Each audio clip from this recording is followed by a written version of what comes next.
過酷な寒さで都市開発するハードな世界。シナリオを新しい家、難易度ハードで過ごしていきます。このゲームはどんなゲーム？サバイバル色の強い街づくりゲームです。建物を建てたり採取をしたりっていう基本は抑えつつ、そこをマイナス20度からマイナス70度くらいのめちゃんこな寒さが襲ってきます。難易度についてはまた後ほど。まずは1日目の朝。最初の住民80人、うち大人65人を、鉄採取10人、石炭採取10人、木材採取45人に割り振り。このゲームでは住民の統率が大事で、法律を作るというシステムもあります。緊急シフトを制定。これは、職場を24時間労働させるとんでも法律ですが、本当に危ないので使うのは一度だけ。一度でも危ないと思うの。鉄を5個ほど採取したところで、鉄採取10人を9人にして、1人を木材採取に変更。これで、今日の仕事を終えた18時の時点で、鉄20個、石炭を夜生きられる最低限の量、木材をたんまり得ちゃいます。就業の少し前には、真ん中の塔みたいなジェネレーター、拠点を温めるヒーターですね。これをオンにします。仕事が終わる頃には熱が行き届いて、お家に帰ったら暖かい状態になってます。初日はまだ寒いので、オーバードライブも使用。夜は建築タイム。テントを仮設置して、道を引く基準を作り、左下、左上、右下へ道を引きます。ズビャズビャ。明日からは暖かい作業場にできるよう、収集場を3カ所へ設置。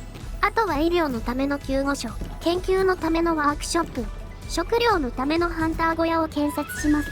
これで鉄は空っぽ、石炭も明日には空っぽ、木材も研究のリソースで使えば空っぽに。なお、ご飯は初日から3日目まで空っぽです。これも生き抜くため、我慢。あとは仕事の振り分けを各作業場に変えて、研究を24時間労働にして初日は終了。研究は加速収集、法律は延長シフトを選択。加速収集は収集所の効率アップ。翌朝には研究完了するかな。延長シフトは24時間労働ほどの地獄ではなく、14時間労働になるちょいきつ法律です。14時間労働をちょいきつ扱いな世界。2日目の朝にはヒーターはオフにして、みんな仲良く14時間のお仕事。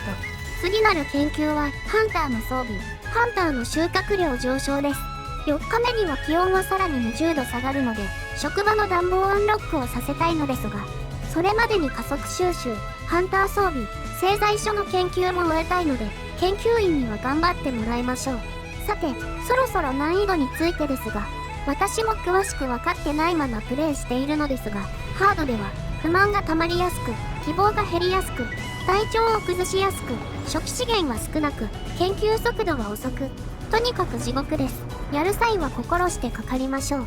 2日目の夜は、調理場と右上へ収集所、ワークショップをもう1軒、ようやく住居となるテントを建てて終了です。ただ、14時間労働と休息時間を考えると、これだけの建設は終わらないので、2日目で全員分のテントは諦めましょう。住民と約束しないよう注意です。3日目の夜までに製材所の研究を終えて、建設を始めます。右上には、製鉄所を建てられるスペースがあるのですが、木々が邪魔しているので、早めに採取しちゃいます。細かな置く場所は、将来使う蒸気ハブという熱源の範囲を考えつつ建てるとグッドです。まだ木材が余っているので、他の場所にも、製材所や収集所を建てちゃって3日目終了です。そろそろ4日目、気温マイナス40度が襲ってきます。病人が一気に増えるので、救護所2軒目も念のため建設。マイナス40度になって2日ほどで、病人が10人になりました。まだまだ増えそうです。法律では、あれから、スープ、荒療治、過密ととって、食材の節約と合わせて、救護所が抱える患者上限を上げています。最初5人までしか収容できなかったのですが、現在は20人まで入れられます。これで気温が収まるまで耐えます。研究は暖房、製鉄所、ギアを進めて温室の解放。マイナス40度も怖いですが、このゲームでは後手後手になるほど不利になるので、すでに目標はマイナス60度に耐える環境です。温室使うの初めてで、どこに建てればいいかわかんなくて、うろうろしてるのず。難易度を上げた状態で初挑戦要素を入れるのは危ないのでやめましょう。ワークショップの近くがちょうど空いてたので設置。他は近いうちに延長シフトを解きますが、ワークショップ、温室、それらを温める蒸気ハブは14時間稼働させる延長シフト地区にするのできっと適切。早めにテントもアップグレードして外部からの住民を迎えられるように。このゲームではビーコン研究して建てれば外に捜索チームを出して人や資源を探せるのですが、難易度ハードでは住む場所はもちろん働く場所も開けた上で招かないとうまく回らなくなるので慎重に慎重に。ただ遅すぎると1名の死者を出してストーリーが進んでしまうので10日目には捜索チームを出したいところ。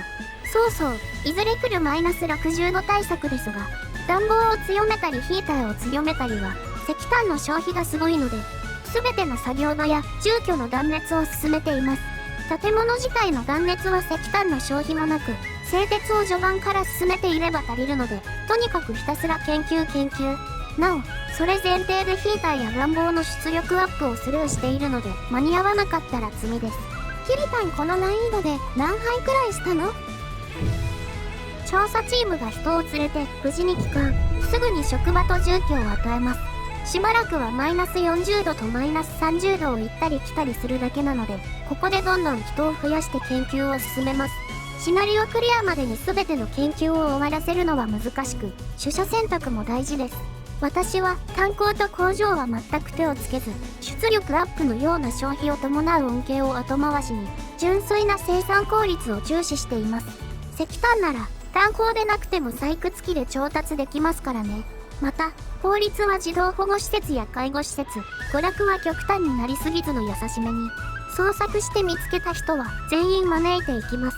大所帯になると住居の確保が大変ですが、空いているところに蒸気ハブを置いて、そこに住居を専用地区として建設。念のためどこかに診療所の区画も作って、そこにも住居を少し置くと、ジェネレーターの範囲レベル4にしなくても全員賄えるかな。さて、これで14日が過ぎました。そろそろシナリオを進めます。シナリオは時間切れで1名の死者を出す以外に、捜索チームがウィンターホームへたどり着くことでも進めることができます。ウィンターホームと連携が取れれば、この過酷な世界でもなんとかなるとみんな団結していたのですが、そこはもう滅んでいて、ここでみんなの努力の糸が切れてしまいます。動画も一旦ここまでです。次回は住民の亀裂と戦いながらマイナス60度を迎えます。それではここまでのご視聴ありがとうございました。みんなも寒さに気をつけてね。